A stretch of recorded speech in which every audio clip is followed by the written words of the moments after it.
సాంబార్ ఇడికి. మళ్ళీ నాకు సాంబార్ అవును. 15 సార్లు ఏం పర్వాలేదు.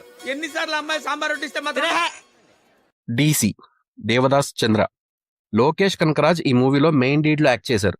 మూవీ చుట్టూ ఒక బజ్ అయితే ఉంది. బికాస్ ఆఫ్ మ్యూజిక్ అవ్వచ్చు, ట్రైలర్ ఇచ్చిన ఇంపాక్ట్ అవ్వచ్చు, మూవీ చూడాలి అనే ఇంట్రెస్ట్ అయితే బిల్డ్ అయింది.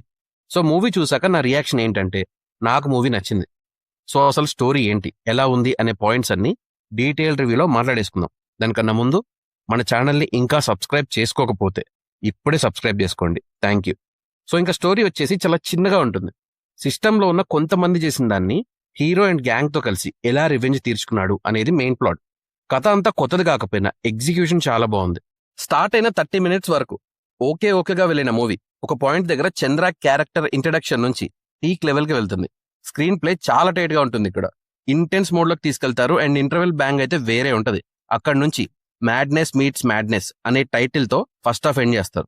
అయితే స్క్రీన్ ప్లేలో ఫస్ట్ హాఫ్ లో ఉన్నంత టైట్నెస్ సెకండ్ హాఫ్ లో ఉండదు. అలాని బాలేదని చెప్పట్లేదు, బట్ కొంత పేసింగ్ స్లోగా వెళ్తుంది. కొన్ని బ్లాక్స్ రిపిటేటివ్ గా అనిపిస్తాయి. కొంత అప్స్ అండ్ డౌన్స్ అయితే ఉంటాయి, బట్ ఒక 5 వరకు ఉంటాయి. ఇంటెన్స్ సీక్వెన్స్ చాలా బాగా వర్క్ అయ్యాయి. ఒకటి ఏంటంటే స్టోరీ పెద్దగా ఎక్స్పెక్ట్ చేయొద్దు. ఇది ఒక dark revenge drama. So more than story screen play based గా వెళ్తుంది. చంద్ర క్యారెక్టర్ యాక్సెప్ట్ చేయడం కూడా చాలా పెద్ద ఛాలెంజ్ లాంటిది, బట్ వమిక చాలా బాగా సెట్ అయింది. పర్ఫార్మెన్స్ కూడా పీక్స్ ఇచ్చింది. దేవదాస్ క్యారెక్టరేషన్ లో ఇన్నోసెన్స్ ని అండ్ రా ఇంటెన్స్ ని లోకేష్ చాలా బాగా హ్యాండిల్ చేశారు.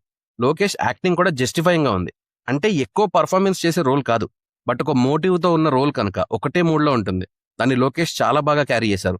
మూవీలో కలర్ గ్రేడింగ్ కూడా మంచి డార్క్ మోడ్ ని సెట్ చేసి ఉంచుతుంది. సో మనకి మంచి రివెంజ్ ఫీల్స్ వస్తాయి. ఈ మూవీకి అనిరుద్ధ్ ఇచ్చిన స్కోర్ నెక్స్ట్ లెవెల్లో ఉంటుంది. చాలా రోజుల తర్వాత అనిరుద్ధ్ మార్క్ బ్యాక్గ్రౌండ్ స్కోర్ చూస్తాం. సీన్ ఇంపాక్ట్ ని డబుల్ ట్రిపుల్ చేసే లెవెల్లో కొట్టాడు. అనిరుద్ధ్ చాలా పెద్ద అడ్వాంటేజ్. ఈ మూవీకి వేరే ఏ మ్యూజిక్ డైరెక్టర్ వర్క్ చేసినా ఇదే ఇంపాక్ట్ ఉంటుందంటే చెప్పలేం అనే రేంజ్ లో కొట్టాడు. సో డీసీ మూవీ వచ్చేసి ఫుల్ ఆఫ్ వైలెన్స్ తో ఉంటుంది. ముందే ప్రిపేర్ అయ్యి మూవీకి వెళ్ళండి. ఎవరితో వెళ్తున్నామని చూసుకోండి. కిడ్స్ ని అవాయిడ్ చేస్తే కొంచెం బెటర్. అండ్ మీ ఎక్స్పెక్టేషన్స్ ని ఒక లేయర్ వరకు పెట్టుకొని చూడొచ్చు. హై ఎక్స్పెక్టేషన్స్ తో వెళ్తే డిసప్పాయింట్ అవుతారు. మూవీ నాకైతే నచ్చింది.